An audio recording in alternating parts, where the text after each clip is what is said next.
Have you ever thought about having an open studio sale or participating in a neighborhood art tour? I am about to do this in a couple of weeks, less than a couple of weeks, so I'm preparing, and it feels like a trying to get myself amped up. And I've been stressed about it, and I wanted to share this kind of what's happening in that preparation, because I'm realizing that it is the balance between professionalism and vulnerability. Inviting people to my space, my yard, it's actually just going to be in the yard, but my studio, it feels very vulnerable because I'm just scrappy. Art is messy, and I'm scrappy, and all of my self-doubts are right there. And so there's part of me that's like, no, what did I do? I should not be doing this.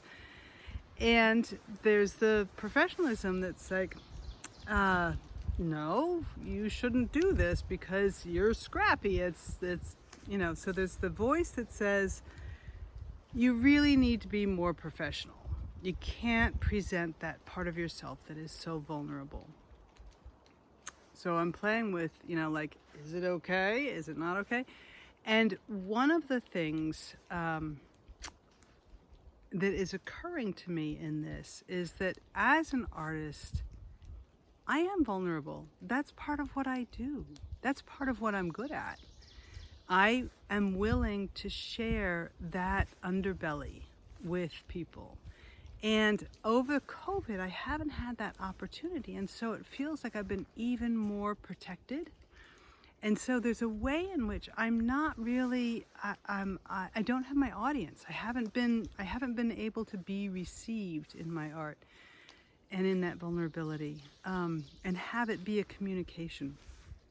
So taking a deep breath and being willing to say, okay, it's not my shined up, spit shine, beautiful, presentation in the gallery. It's a very different kind of presentation. It's a presentation of inviting people who are going to be generous and kind. No one comes who's not going to be generous and kind. I have to tell you that. I've had enough experience to know people don't come if they don't want to see your vulnerable side. They want to see that place of where does all of this originate, and what does it feel like?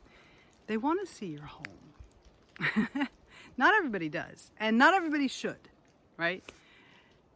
But the people who do want that sense of connection, when they come and we have that sense of connection, it feeds my soul and my desire to continue making this stuff. That's key. That's like the one key reason why I'm doing this. It's gonna feed me. I have to trust that it's gonna feed me, and that it's gonna feed them.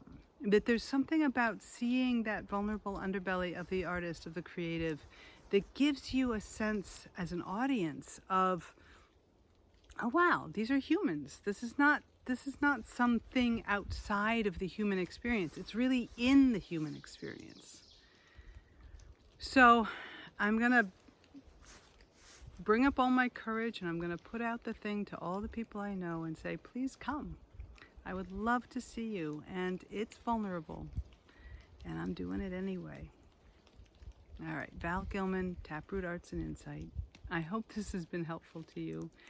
It's a real mind game to think about, how do you invite audience, and what do you need to do? Not everybody should do this, but for some of us it matters. It really works well. So I hope I see you. Please feel free to comment and subscribe, and if you're in the area, come. All right, I'll talk to you soon.